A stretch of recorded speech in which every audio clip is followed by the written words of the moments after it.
오늘 이 새벽에 분별이라는 말씀의 제목으로 함께 하나님 말씀 보기를 원합니다. 성도들에게 있어서 이 경건이라는 것은 참 중요합니다. 경건한 생활을 하고 또 경건을 통하여서 하나님과 가까이 하는 것, 그것은 참 중요한 일이고 필요한 일입니다. 그것을 할 때 결국은 하나님의 뜻이 우리 안에 세워지고 우리가 우리의 뜻을 앞세우는 것이 아니라 하나님의 뜻을 앞세우며 살아갈 수 있게 됩니다. 그런데 이 경건이라는 것이 자칫 잘못하면 나 중심으로 흘러갈 때가 있습니다. 내가 세운 기준과 또 내가 세운 약속을 스스로 지키면서 그것이 나의 의가 되기도 하고 또 그것을 행함을 통해서 자기 만족으로 끝날 때가 있습니다. 경건의 주된 목적이 원래 목적인 하나님을 가까이 하고 하나님의 뜻을 앞세우는 그 일이 아니라 나 스스로의 만족, 나 스스로의 그런 성취감을 위해서 행동할 때가 있는 것이죠. 그것은 성경이 말한 것처럼 경건의 모양은 있지만 이 경건의 능력을 부인하는 것과 이제 마찬가지입니다. 그래서 우리는 늘 경계해야 합니다. 근데 오늘 본문에서도 사울이 이제 그런 모습을 취하고 있는데 사울은 자신의 영광을 위해서 이제 일하고 있습니다. 내 원수에게 복수를 완수하겠다라는 강한 의지를 갖고 있습니다. 24절에 그 모습이 나타나는데 우리 24절 말씀을 다시 한번 읽겠습니다. 24절입니다. 이날에 이스라엘 백성들이 피곤하였으니 이는 사울이 백성에게 맹세시켜 경계하여 이르기를 저녁 곧 내가 내 원수에게 보복하는 때까지 아무 음식물이든지 먹는 사람은 저주를 받을지어다 하였습니다.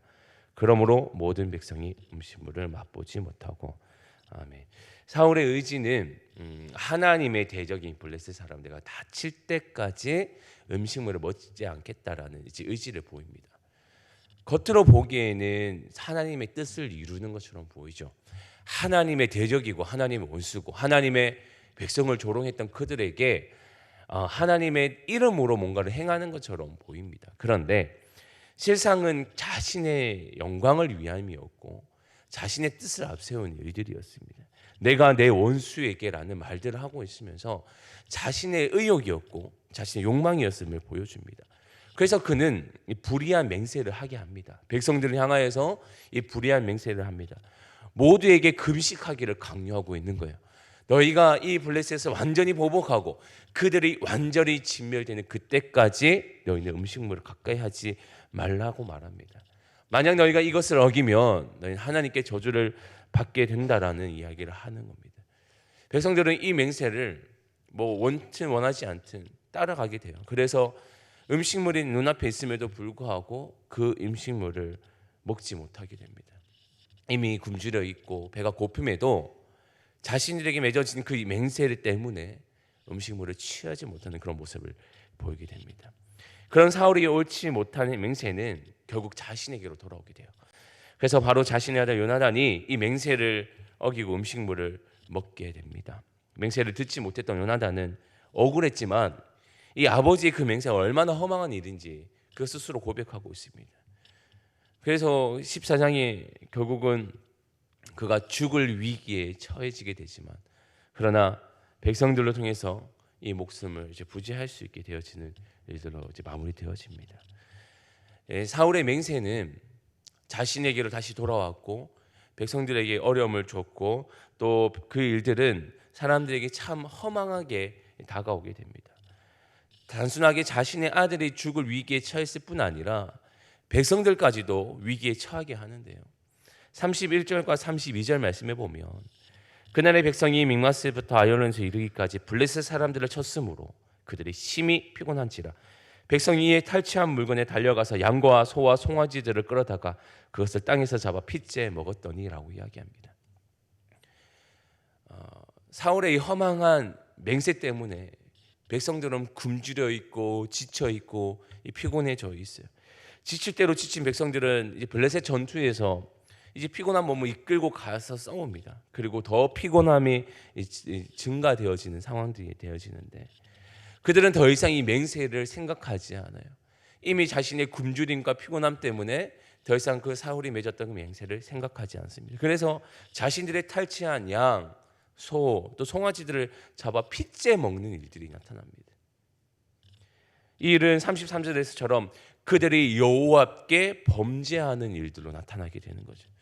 결국 이 사울의 욕망은, 자신의 욕심은 백성들까지도 하나님께 범죄하게 되는 일들로 또 이끌어가게 됩니다. 자신의 아들 요나단을 죽음에 처하게 하는 것뿐 아니라 이 백성들 전체까지도 하나님께 범죄하게 되는 일들로 만들어내는 것이죠. 사울의 야망이, 헛된 야망이 이 모든 일들을 만드는 것을 보게 됩니다. 이런 상황을 보면서도 사울은 여전히 자신의 그 마음을 꺾지 않습니다.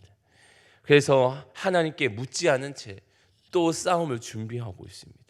그때 제사장으로부터 이제 저지를 당합니다. 그리고 하나님의 침몰을 통해서 하나님이 이 일에 대해서 어떻게 생각하시는지에 대해서 잠시나마 깨닫게 되어집니다. 이 모습이 바로 이 경건을 스스로 추구하는 자, 경건한 모습을 추구하는 자의 모습은 있지만 그러면 그 경건의 능력을 부인하는 자의 모습과 동일하다고 보여집니다.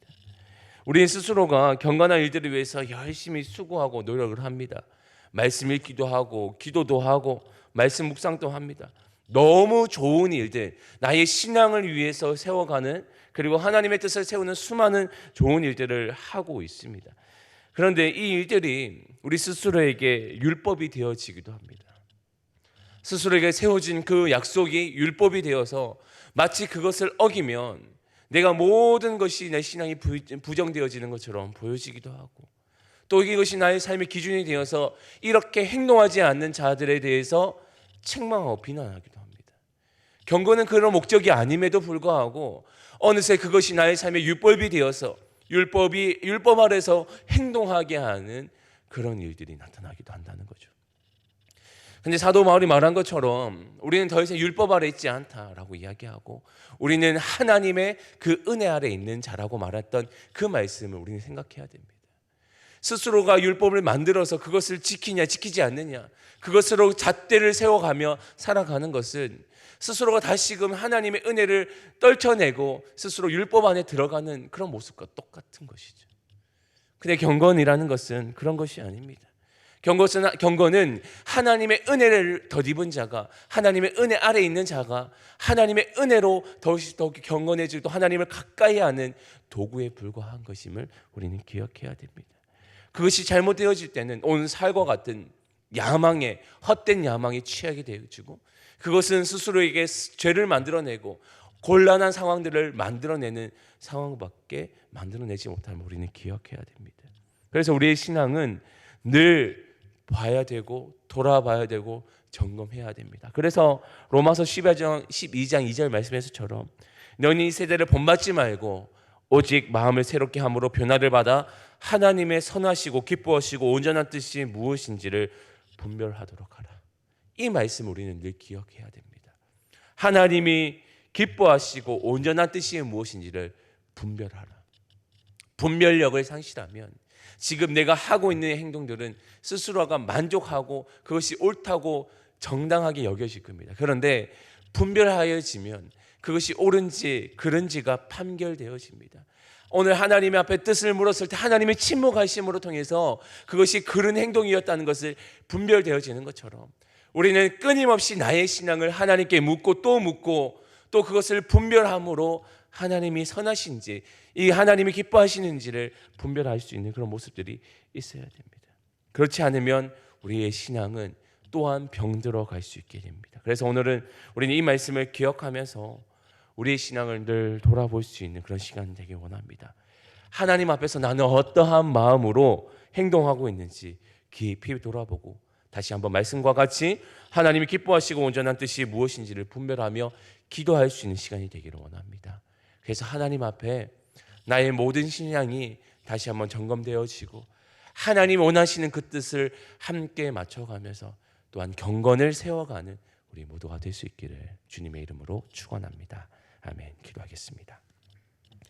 하나님 감사합니다. 오늘 주시는 말씀을 통하여서 우리의 신앙을 다시 한번 분별하고 돌아보는 그런 시간 되었음을 아버지께 고백합니다. 하나님, 때로는 우리가 하나님께 경건한 모습으로 하나님 가까이 한다고 말하지만 때로는 내 욕심이 또 내 생각이 내 의가 드러날 때가 얼마나 많은지 모르겠습니다. 하나님, 그것이 다시 한번 점검되어지게 하여 주시고 하나님의 뜻을 거스르는 하나님의 뜻에서 벗어나지 않도록 다시 한번 우리의 신앙을 점검되어질 수 있도록 인도하여 주옵소서. 하나님, 정말 경건의 모양만 있는 것이 아니라 경건의 능력이 있는 우리 삶이 되게 하여 주시고 하나님이 기뻐하시는 그 일들이 하나님 가득한 나의 삶이 되게 하여 주셔서 날마다 하나님을 가까이 하는 하나님의 뜻이 내 삶 가운데 펼쳐지는 그런 삶이 되게 하여 주옵소서. 우리 모두가 또한 하나님의 은혜 아래 있음을 기억하고 그 모습으로 행동할 수 있도록 인도하여 주옵소서. 그렇게 오늘 우리의 삶을 인도하여 주실 줄 믿사오며 거룩하신 예수님의 이름으로 기도합니다. 아멘.